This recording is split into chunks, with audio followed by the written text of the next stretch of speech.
benar-benar itu kali nyebutnya ya. Alhamdulillah. Jadi sekali lagi, orang yang bahagia adalah orang yang hatinya, ucapannya, perbuatannya, dan doanya lurus satu paket, terpadu, terintegrasi. Orang yang tidak bahagia adalah yang tidak terpadu antara hati, ucapan, perbuatan, dan doa. Terserah di yang mana tidak terpadunya. Terus siapa yang bisa berbahagia? Yang bisa berbahagia adalah orang yang an'amta alaihim, yaitu orang yang mendapatkan nikmat dan dinikmatkan Allah. Apakah ada orang yang mendapatkan nikmat tapi tidak dinikmatkan? Banyak. Nikmat harta ada, nikmat tenang ada, nikmat punya jabatan, nikmat punya keluarga, tapi dia tidak diperuntukkan untuk beribadah kepada Allah. Dia beribadahnya kepada yang lain bisa jadi, atau dia motivasinya atau niatannya bukan untuk mencari ridho Allah. Nah, itu sebabnya kita harus cek diri kita masing-masing. Apakah hari ini kita bahagia?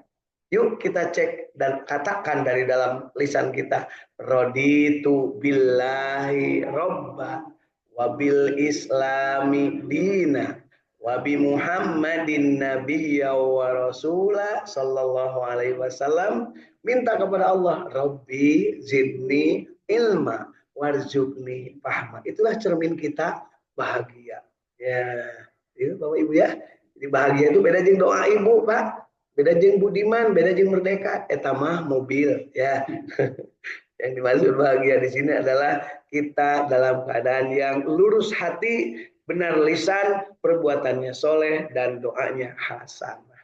Ya, silakan diuji masing-masing, jangan uji orang lain ya, karena orang lain pun belum tentu dalam format yang sama. Tetapi kalau kita melihat siapa yang bahagia, itulah yang selalu minta ihdinas syiratal mustaqim. Dan siapa yang syiratal mustaqim itu?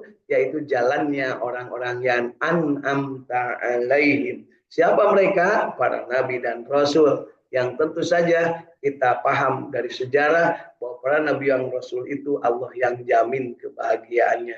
Tetapi dari para nabi yang dan rasul itu, siapa yang paling bahagia? Nabi Muhammad Sallallahu Alaihi Wasallam. Kenapa begitu? Karena di samping beliaunya sendiri bahagia, beliau juga selalu berkeinginan membahagiakan orang lain. Bahkan meskipun manusia sudah pada meninggal dunia semua, namanya Rasulullah Sallallahu Alaihi Wasallam akan tetap memberikan kebahagiaan. Bahkan ketika nanti sudah divonis masuk ke dalam neraka, Rasulullah tetap ingin memberikan kebahagiaan kepada umatnya yang namanya memberikan syafaat. Dan Allah izinkan itu. Nabi yang lain tidak ada yang bisa memberikan syafaat. Masing-masing. Begitu Bapak Ibu ya. Jadi yuk betapa kita bangga hari ini menjadi orang yang raditu billahi robba. Ya, ridho Allah Tuhan kita. Jangan cari Tuhan yang lain. Ya. Dan Allah berfirman kepada Nabi Muhammad dan sampai kepada kita, ya ayuhan nas ittaqullaha haqqa tuqatih wala tamutunna illa wa antum muslimun. Maka kita wabil islami dina, sebenarnya disebutkan raditu wabil islami dina raditu wabi muhammadin nabiyya wa rasulah. Jadi ridho Allah Tuhanku, ridho Islam agamaku, ridho Nabi Muhammad sebagai Rasul dan Nabi dan teladan bagi kita. Nah kalau ridho ini udah kumpul, maka itulah yang namanya bahagia. Salah satu hilang, tak akan bahagia meskipun kelihatannya seperti bahagia. Ya. Terus kenapa seperti itu? Itulah Allah takdirkan seperti itu. Jadi kalau kita ingin mendapatkan kebahagiaan, akui Allah satu-satunya Tuhan, la ilaha illallah, kemudian akui Islam sebagai aturan ajaran agama, disumberkan dari Al-Quran, dan dipraktekkan, dicontohkan oleh Rasul. Komplit, plit, ya, insya Allah. Jadi jangan ragu sedikit pun, karena kebenaran itu dari Allah. Al-haqqu min rabbika fala takunanna minal mumtarin. Janganlah ragu karena kebenaran itu pasti dari Allah dan Allah lah yang memberikan bimbingan. Dari itu janganlah kalian ragu. Ya, kalau yang masih ragu-ragu segera bertobat kepada Allah karena mungkin di sana ada waswisu fi sudurin nas begitu ya. Baik Bapak Ibu, pagi hari ini saya bersilaturahim alhamdulillah di Saung Tahfidz Al-Qur'an Al-Ikhlas Sukamiskin Arsamani Kota Bandung Jawa Barat ya. Juga bergabung sahabat-sahabat kita dari Saung Tahfidz Al-Qur'an di Tasikmalaya. Ada Teh Yulianingsih dari Parung Kadongdong Cidelok Tasikmalaya. Turut berduka cita ya karena ketua DKM Parung Kadongdong tersana Bapak Uun ngantunkeun dina sasi Ramadan kemarin ya yang jadi ketuanya dan pendiri masjid di sana, masjidnya Teh Yulia. Kemudian Kang Indra Gunadi dari Radio Kilait FM Bandung yang setia bersama kru dan keluarga besarnya di Bandung. Kemudian ada alhamdulillah Kang Ustadz Agus Tapo. Nah, alhamdulillah ya wilujeng bergabung Kang Ustadz. Insyaallah kapan-kapan bisa mengisi untuk memberikan pencerahan kepada kita bersama. Alhamdulillah. Kemudian dari Kasepuhan Cirebon ada hadir Ibu Hilda Martina Rahayu ya bersama keluarga. Kemudian dari Cijerah, alhamdulillah ini AA Iskandar ya yang baru saja kembali dari tanah suci selama 33 hari di Mekah dan Madinah. Alhamdulillah sehat walafiat. Yang bergabung Kang AA Iskandar. Kemudian ada Kang Dan ini di mana yang nggak ditulis tempatnya. Mudah-mudahan dalam keadaan sehat walafiat bersama keluarga. Baik Bapak Ibu, pagi hari ini kita akan lanjutkan tadarus kita dan membaca tafsir Ibnu Katsir yang sudah diterjemahkan ke dalam bahasa Indonesia. Pagi hari ini yang akan kita baca adalah surat Tabarok atau surat Al-Mulk. Dan surat Al-Mulk ini disimpan di nomor surat 67, jumlah ayatnya 30 ayat, dan ayat-ayat ini diturunkan di kota Mekah. Disebutnya sebagai surat Makkiyah. Dan arti dari Al-Mulk sendiri adalah tentang kerajaan. Dalam hal ini disebutkan dari Imam Ahmad meriwayatkan dari Abu Hurairah dari Nabi Muhammad SAW. Beliau bersabda, sesungguhnya ada sebuah surat di dalam Al-Quran terdiri dari 30 ayat yang memberikan syafaat kepada pembacanya sehingga diberikan ampunan kepadanya, yaitu Tabarakalladzi biyadihil mulk. Jadi surat Tabarok ini di dalam riwayat Imam Ahmad disebutkan sebagai surat yang bisa memberikan syafaat kepada pembacanya. Ya, mudah-mudahan kita termasuk yang membaca dan mendapatkan syafaat dari ayat-ayat dari surat Al-Mulk ini. Diriwayatkan juga oleh 4 penulis kitab dalam As-Sunan dari hadis Su'bah.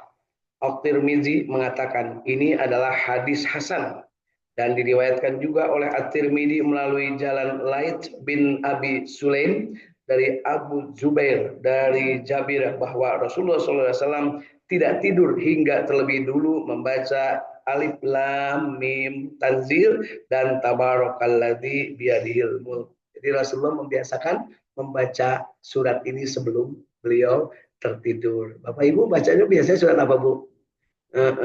Ya alhamdulillah. Yang penting surat katanya. Udah sok terus Bu Tabarok teka buru kena naon ya.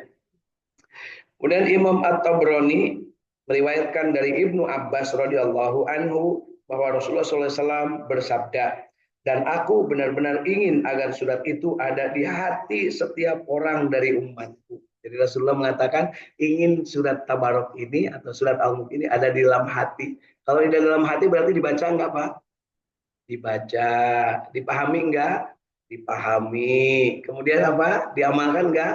Diamalkan. Kemudian dinikmati enggak? Dinikmati. Kemudian apa? Disampaikan juga. Itulah mungkin yang selalu kita dengar dari beberapa ustadz yang menyampaikan khairukum man ta'allamal Qur'an wa 'allamah. Sebaik-baik kalian adalah yang belajar Al-Qur'an dan mengajarkannya. Artinya termasuk di dalamnya surat Tabarok ini. Yaitu surat Tabarakalladzi biyadihil mulku ini adalah hadis gharib dan Ibrahim sendiri adalah seorang yang dhaif lemah. Jadi Ini juga ada keterangan tentang hadis yang mengatakan aku benar-benar agar surat ini ada di hati setiap orang dari hambaku. Disebutkan ini adalah hadis gharib. Dan Ibrahim dari Ibrahim sendiri adalah seorang yang doib.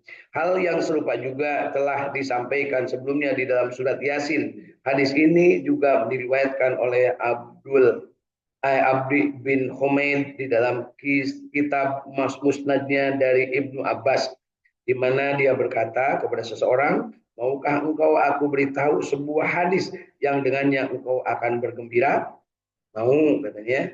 Jawab orang itu. Kemudian dia berkata, bacalah tabarakalladzi biyadihil mulku dan ajarkanlah kepada keluargamu serta seluruh anak-anakmu, juga anak-anak muda di sekitar rumahmu, dan juga tetangga-tetanggamu. Saya kepada aki-aki ini ya, dan ini bukan anak muda. Jadi udah anak muda oke, aki-aki oke, bagaimana nama anak muda. Jadi kalau di sini disebutkan anak muda, jangan tersinggung Bapak ya. Kita ini baheula lama anak muda.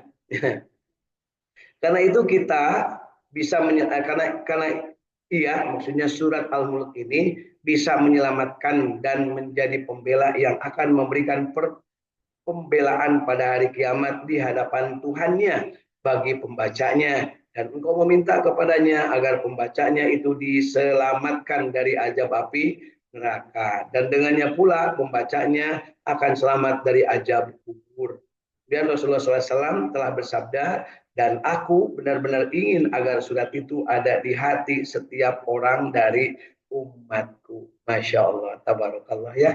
Mudah-mudahan kita termasuk yang hari ini berusaha untuk menjadikan surat Tabarok ini sebagai surat yang ada di hati kita. Wilujeng bergabung juga Kang Agus Japar Sidik dari Tanjung Jaya, Sukaraja, Singaparna, Tasikmalaya. Insya Allah bersama ibunda tercinta dan keluarga. Semuanya selamat merayakan Idul Fitri. Taqabbalallahu minna wa minkum, taqabbal ya karim. Dan mohon maaf lahir dan batin, saya baru sampai dari Tanah Suci hari kemarin, dan hari ini ya kita bergabung bersama untuk sama-sama membaca surat Tabarok. Berapa ayat yang akan kita baca hari ini? Ya, kita baca hari ini cukup 5 ayat saja, insya Allah. Bagi yang ingin melanjutkan, silahkan dilanjutkan masing-masing. Mari kita sama-sama. A'udzu billahi minasyaitonir rajim.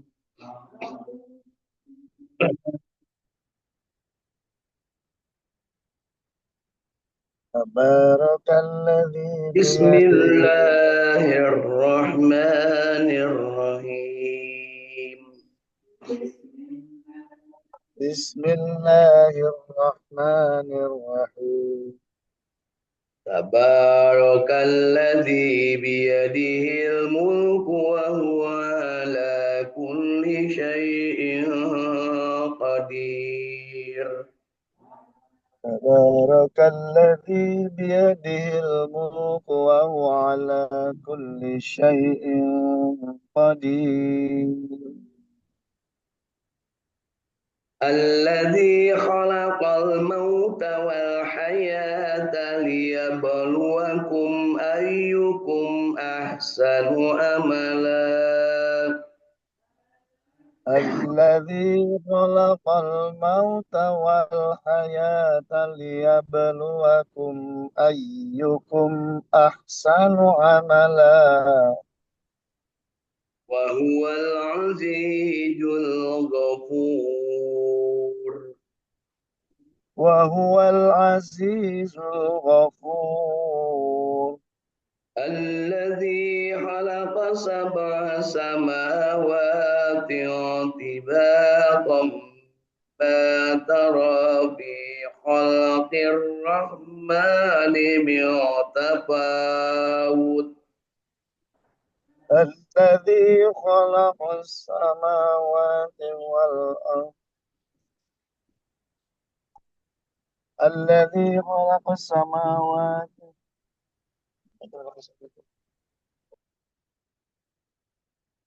الذي خلق 7 سماوات طباقا ما ترى في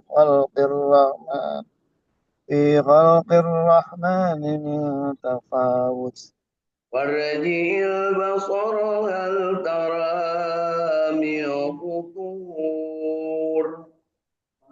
فارجع البصر هل ترى من فطور ثم ارجع البصر كرتين ينقلب إليك البصر خاسئا وهو حسير. ثم ارجع البصر كرتين ينقلب إليك البصر خاسعا وهو حسير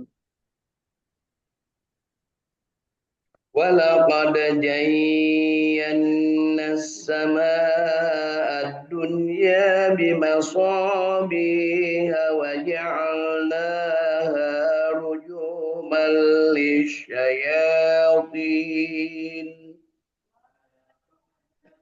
ولقد زينا السماء الدنيا بمصابيح وجعلناها رجوما للشياطين أعتدنا لهم عذاب السعير. وأعتدنا لهم عذاب السعير صدق الله العظيم. صدق الله العظيم Alhamdulillah 5 ayat dari surat Tabarok atau surat Al-Mulk sudah kita baca. Mudah-mudahan bacaan kita semua yang baiknya, yang benarnya diterima oleh Allah Subhanahu wa taala sebagai ibadah dan yang salahnya diampuni serta kita diberikan kesempatan untuk terus-terusan meningkatkan kualitas bacaan kita masing-masing. Ingat Bapak Ibu, jangan pernah merasa bosan membaca Al-Quran, apalagi merasa sudah benar. Masya Allah, kemarin sebulan penuh di Tanah Suci, Bapak Ibu, di tiap masjid atau yang kecil ataupun yang besar, termasuk masjid-masjid di hotel-hotel, oleh pemerintah Saudi dikirimkan bukan tukang, ahli-ahli baca Quran, hafidh-hafidhah untuk menjadi imam sholat baik terawih ataupun tahajud, termasuk memberikan pendidikan ataupun bukan mengajari, membimbing ya orang-orang untuk belajar baca Al-Quran. Dan yang dibimbingnya itu Bapak Ibu suratul Fatihah. Di Masya Allah dari berbagai negara ya ketika selesai sholat fardu dipanggil satu-satu. Nah, suruh ngaji bacaan suratul Fatihah. Masya Allah ternyata Fatihah kita itu banyak yang belepotan. Sampai-sampai dari beberapa, nah, terutama ya dari kawan-kawan kita yang lidahnya itu mungkin tidak Arab base gitu ya, sama-sama seperti daerah Jepang, Cina, Hong Kong, kemudian dari daerah-daerah yang agak jauh dari tanah jazirah Arab, itu lidahnya itu kan agak ngeluh kalau mungkin membaca ayat-ayat, membaca huruf tertentu. Nah, termasuk sahabat-sahabat kita dari Indonesia, beberapa rombongan, kebanyakan kelirunya itu di an'amta. Jadi di situ banyak sekali yang diperbaiki an'amta. Jadi ainnya itu kudu lekoh bisa nyebutnya. Kemudian seratalnya itu banyak ya. Jarang yang sekaligus langsung mulus bisa. Jadi yuk kita sama-sama hari ini dan terus-terusan meningkatkan kualitas bacaan. Kemudian Masya Allah tabarakallah ternyata yang hafid 30 juz itu pabalatak Bapak Ibu banyak banget ya. Ada yang orang sambil tiduran gini baca Al-Quran nggak pakai apa-apa panjang ya. Jadi kalau kita kan tadarus itu selalu baca ya. Kalau ini enggak. Kemudian dia lagi tiduran gitu baca, tiba-tiba yang ustadz atau yang diperintahkan untuk mengajar itu dia datengin, kamu bacanya ulangi yang tadi dibaca. Ternyata yang sudah hafid juga banyak yang keliru bacaannya. Artinya dari sisi makhorijul huruf sama tahsinnya itu banyak yang diperbaiki. Jadi Bapak Ibu jangan bosan-bosan dalam belajar. Ya, sekalinya bosan, naudzubillah ya, takut kita ditumpangin oleh iblis laknatul alaih menjadi tidak suka. Kan kalau dari bosan biasanya tidak suka. Justru kita kalau bisa makin hari makin giat, kalau perlu ngajak orang lain untuk mengasah bacaan kita. Dengan siapapun kita. Kalau ada yang lebih baik, kita belajar memperbaiki. Kalau yang sama-sama, kita saling asah. Kalau ada yang lebih rendah dari kita kemampuannya, kita membimbingnya. Itulah yang mungkin bagian dari perjuangan kita. Mudah-mudahan itu jadi amal. Karena siapa tahu kita mati itu dalam waktu dekat dan kita belum punya sumbangsih kita dalam hal memelihara Al-Quran. Insya Allah. Ya. Baik, yuk kita akan baca tafsir dan terjemah dari Ibnu Katsir ayat 1 sampai 5 yang baru saja kita baca. Maha suci Allah yang di tangannya lah segala kerajaan dan Allah maha kuasa atas segala sesuatu. Merasa nggak Bapak Ibu? Allah maha kuasa atas segala sesuatu. Baru diancam kusi Trump aja udah pada gempur ibunya.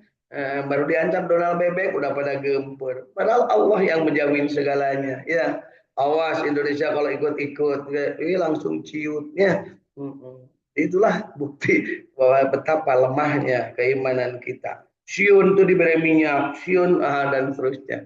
Padahal Allah menyatakan yang di tangannya adalah segala kerajaan dan dialah Allah yang maha kuasa atas segala sesuatu. Ini tanpa ada kecuali. Yang menjadikan mati dan hidup supaya dia mengujimu siapa di antara kamu yang lebih baik amalnya. Jadi ujian hidup ini adalah apakah amal kita baik atau tidak. Ingat ayat dari surat Yasin yang sudah kita hafal, al-yauma nahtimu ala afwahihim wa tukallimuna aydihim wa tashhadu arjuluhum bima kanu yaksibun. Semua akan diuji, semua akan dicek, semua akan ada file-filenya dari mulai yang gede sampai yang kecil dan itu akan dipertanggungjawabkan dan mempertanggungjawabkannya masing-masing, nggak bisa diwakilkan. Abdi mah tenang sareng Pak Ustad, abdi mah sareng Pak Kiai, dan Kiai Ustad ge can pugu ya. Jangankan Kiai Ustad, bahkan para nabi selain Nabi Muhammad SAW, mereka juga tidak sanggup mempertahankan dirinya sehingga ketika diminta oleh yang lain untuk memberikan syafaat, mereka tidak mampu menyuruhnya kepada Kanjeng Nabi Muhammad Shallallahu Alaihi Wasallam. Dan ketika Kanjeng Nabi diminta oleh umatnya, maka beliau sujud sangat lama meminta kepada Allah agar diberikan ampunan atau syafaat untuk umat-umatnya. Kemudian atas izin Allah, Allah memberikan kepada Kanjeng Nabi untuk memberikan syafaat. Amin ya Allah ya Rabbal Alamin. Ingat Bapak Ibu, amalan kita 3 hal setelah Idul Fitri. 1, berzikir, banyak mengingat Allah. 2, bersolawat, banyak-banyak bersolawat dan juga mengamalkan sunnah-sunnah Rasulullah. Dan yang ketiga adalah bersilaturahim, baik dengan yang hidup ataupun dengan yang sudah meninggal. Jadi hanya 3 amalan lebaran Bu. Zikir, solawat, dan silaturahim. Ujak aji kaditu kadil ke pengandaran ke mana dan haksa ukur dengan hal yang silaturahim. Kenapa? Karena orang yang memutus silaturahim tak akan bisa masuk surga. La yadkhulul jannah qati'ur rahim. Siapa yang berani memutus silaturahim diharamkan untuk masuk surga. Haram itu tidak boleh menang masuk surga jelema di dunia memutus silaturahim. Ya, mudah-mudahan kita tidak termasuk. Dan dia maha perkasa lagi maha pengampun yang telah menciptakan 7 langit berlapis-lapis. Kamu sekali-kali tidak melihat pada ciptaan Tuhan yang maha pemurah sesuatu yang tidak seimbang. Maka lihatlah berulang-ulang, adakah kamu lihat sesuatu yang tidak seimbang?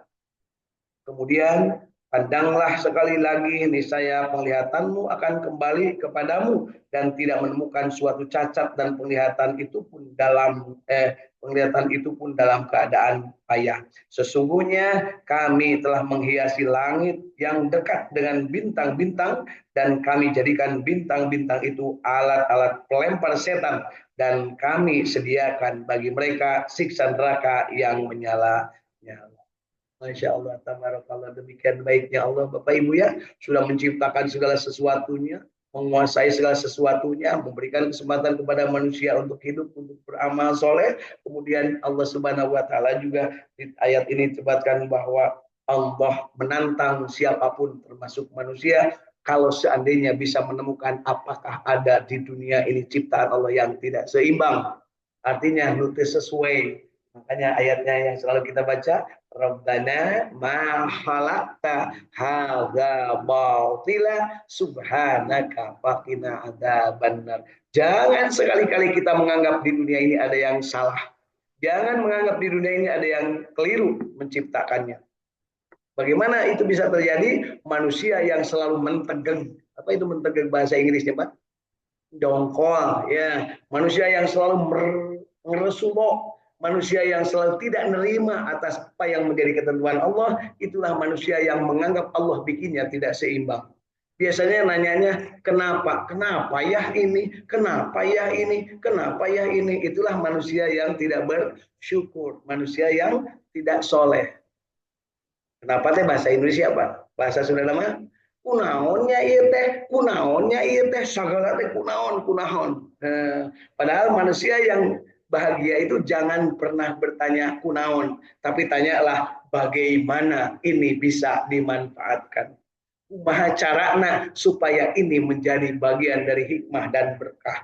Bagaimana caranya supaya ini menjadi bagian dari ibadah.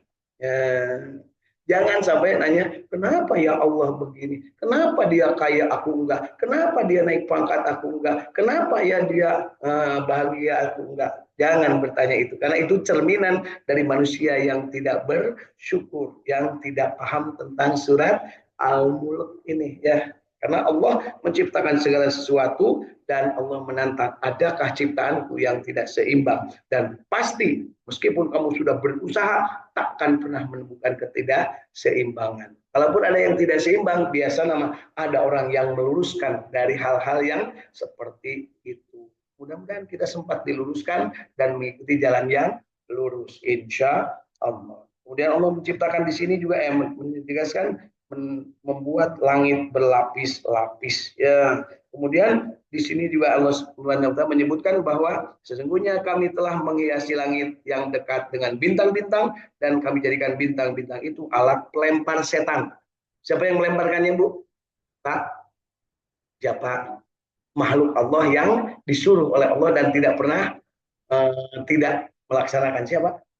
Para malaikat. Jadi setan-setan ini gawe neta menyimpang, termasuk mencuri rahasia-rahasia langit. Nah, ketika mencuri rahasia langit, maka ketika akan sampai ke langit dilempari oleh para malaikat dengan dilemparnya pakai bintang. Jadi kalau sekarang yang melempari Israel pakai drone apa? Bukan malaikat, itu mah Iran ya.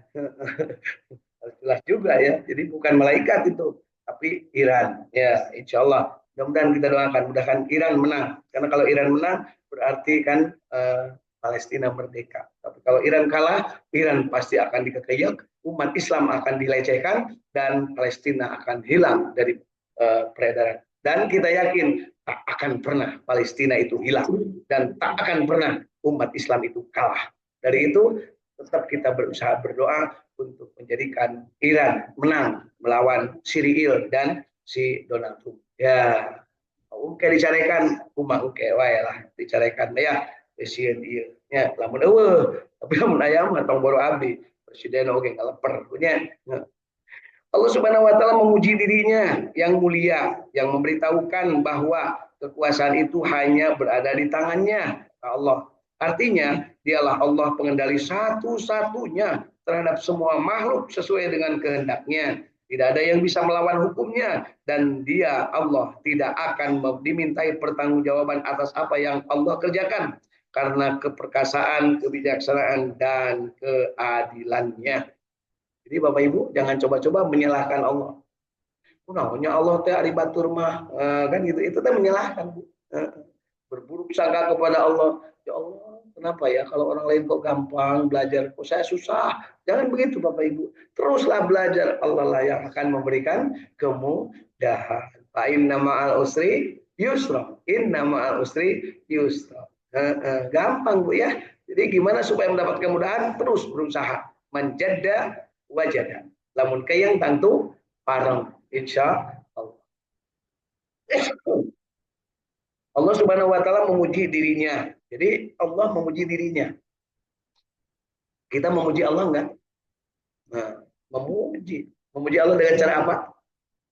Mengucapkan kalimat-kalimat thayyibah. Jadi dalam sebuah hadis disebutkan doa yang terbaik adalah alhamdulillah. Jadi Bapak Ibu kalau kita nyebut alhamdulillah itu adalah doa kepada Allah. Ya Allah, Engkau ya yang maha terpuji. Segala puji bagi Allah. Jadi kalau Bapak Ibu tak bisa berdoa apa-apa, coba aja Allahumma ya Allah, alhamdulillah. Gitu ya. Iman yang Allah, bukan cuma doa supaya gampang bayar hutang. Kudu doa bayar hutang mah. Ya Allah, alhamdulillah abdi boga hutang, abdi rek bayar. Gitu ya. Lamun teu bisa bayar datangan nu ngahutangkeunna minta dibebaskeun. Naon susah na ibu ya. Terus Bu, urang mah can naon-naon geus hese, soalnya bayar hutang teh kudu make duit henteu, datangi yang punyanya, kalau yang punyanya ridho, udah bebas hutangmu. Enak enggak? Tapi ulah terus-terusan nginjem berlangganan, nginjem deui namanya. Jadi Pak Teguh nanti kalau punya utang ke siapa, datengin yang ngutangin, Pak, mohon maaf saya nggak sanggup bayar, terus terang aja, daripada saya mati tidak boleh dikubur, mohon Pak, berikan kebebasan kepada saya. Ya kalau orangnya baik, bebaskanlah 50%, alhamdulillah. Demikian juga kalau kita ngutangin ke orang lain, kalau orang lain nggak sanggup bayar, datengin orangnya. Kenapa? Mendatangi dan mengingatkan orang yang punya utang itu adalah kewajiban. Karena apa? Dulu kan transaksinya bersama. Saya pinjam utang, kamu yang dapat utangan. Ya, gitu ya. Jadi gimana? Datangin. Kamu sanggup bayar nggak? Kalau nggak sanggup, udah. Nggak salaman lagi. Semua utangmu saya bebaskan. Lunas. Teman ayah itu, tapi jangan berlangganan sekali lagi ya. Kayak deui nginjem deui kapal umum jangan kayak dibebaskan. Lurus tunjung jelema kitu teh Bu ya. Kemudian Allah Subhanahu wa taala berfirman yang menjadikan mati dan hidup. Ayat ini dijadikan dalil oleh orang-orang yang berpendapat bahwa kematian adalah suatu yang bersifat wujud karena ia diciptakan, yaitu makhluk. Sedangkan makna ayat ini sendiri adalah bahwa Allah telah mengadakan makhluk ini dari ketiadaan untuk menguji mereka, yakni untuk menguji siapakah di antara mereka yang paling baik amalnya. Jadi di dunia ini Allah menjadikan kita itu untuk berlomba-lomba, berfastabiqul khairat dalam rangka mencapai ridho Allah. Dan masing-masing ada derajatnya, ya, masing-masing ada qadarnya. Bapak dan Ibu jangan membanding dengan teman kalau dalam berbuat baik, tapi bandingkan dengan kriteria. Rasulullah memberikan contoh, bandingkanlah kita dengan Rasulullah. Ya wah, Rasulullah istrinya banyak, saya punya istri boleh lebih dari satu? Boleh, silahkan, nggak dilarang. Jadi riweuh asal mampu jeung adil. Ya. Yang jadi masalah mah nu kawinna batur nu riweuhna manehna kan jadi aneh. Paum si itu kawin nya kan bae atuh, abdi ge mun bisa merek urutan gitu ya. Jadi kalau paum can bisa, boro-boro sia hiji ge can kaurus kan gitu ya. Jadi Bapak Ibu perhatikan di sini bahwa Allah menjadikan hidup ini adalah untuk menjadikan manusia ini melaksanakan amalnya, perbaiki dirinya, tentu saja di dalamnya adalah dengan cara berlomba dalam kebaikan.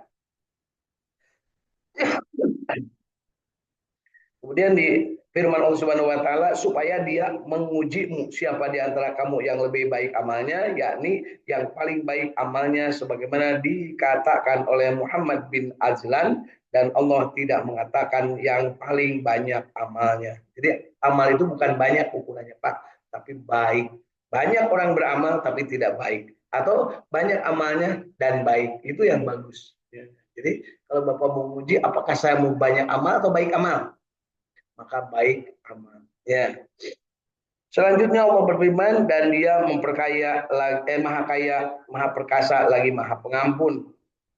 Yakni dia maha perkasa lagi maha agung, maha menolak lagi maha menghindari. Meskipun demikian dia maha pengampun bagi orang-orang yang bertobat dan kembalinya kepadanya setelah sebelumnya bermaksiat dan mendurhakai perintahnya. Meskipun Allah dia maha tinggi lagi maha mulia, namun demikian dia tetap mau memberikan ampunan, kasih sayang serta memberikan maaf.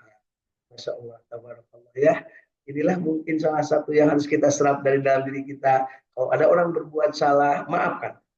Kalau ada yang berbuat keliru kepada kita, jangan emosi. Ya. Mudah nggak? Ya tentu saja nggak mudah karena setan lebih banyak mungkin menggoda kita. Tetapi kalau kita ditakdirkan menjadi orang yang baik, ya, orang yang mencontoh Rasulullah, maka kemudahan-kemudahan itu akan selalu diberikan. Ya, mudah-mudahan kita dapat manfaat dari yang kita baca pada pagi hari ini. Sekali lagi yang baik tentu dari ajaran agama Allah dan yang salah dari kesalahan saya sendiri mohon untuk dimaafkan dan tentu saja kita bermohon diberikan kemudahan untuk memahami ayat-ayat suci Al-Quran dan juga makin hari makin giat, makin baik amalan kita, makin baik bacaan kita. Nah, untuk hal inilah jangan lupa teruskan kita untuk memperkuat dalam diri kita hasrat untuk selalu dalam empat kesadaran yang selalu saya kampanyekan. Sadar bahwa yang namanya rezeki itu sudah ditanggung Allah dan tidak akan tertukar. Sadar bahwa kewajiban tidak bisa diwakilkan, harus masing-masing. Sadar bahwa mati itu pasti dan tidak bisa diundur atau dipercepat. Dan yang keempat, sadar bahwa Allah selalu mengawasi kita. Kalau sadar yang keempat ini ada, maka kita akan selalu waspada, akan selalu berhati-hati. Karena apa? Allah melihat kita. Nah, untuk hal itulah maka kita bersyukur pagi hari ini kita diberikan kesempatan untuk bersama-sama bersilaturahim dan satu dengan yang lain saling berbagi. Jangan lupa, yang berbagi bukan hanya saya, Bapak Ibu yang ada di sini dengan matanya, sorotnya, ya, kemudian enggih-enggihnya, itu adalah berbagi kebahagiaan. Bayangkan kalau Bapak Ibu ketika saya ngaji terus ngalaleos, itunya berarti kan akan dina hatete kunaonnya ana rindit, nah, gitu ya. Ini berbagi kebahagiaan. Dan kebahagiaan ini Rasulullah mengatakan siapa yang sholat subuh berjamaah terus tetap tinggal di masjid sampai keluar matahari dengan berzikir, duduk, belajar, bertaklim dan juga mengerjakan hal-hal yang baik, maka baginya pahala ibadah haji dan umroh sempurna. Dengan ditambah 2 rakaat sholat isra. Jadi yuk kita laksanakan, kita amalkan apa yang menjadi contoh teladan Rasulullah Shallallahu Alaihi Wasallam. Untuk yang lewat jalur internet, Teh Yulia, Kang Dan, Kang Agus Jafar Sidi, Kang Agus Tato, Kang Indra Gunadi, Ibu Hilda Martina dan AA Iskandar, mudah-mudahan kita diberikan oleh Allah kekuatan untuk senantiasa berada dalam keadaan yang terbaik, ya, keadaan yang terbaik yang tentu saja kita berusaha untuk mendapatkannya, meluruskan hati, lisan, perbuatan dan doa kita. Yuk kita akhiri dengan doa.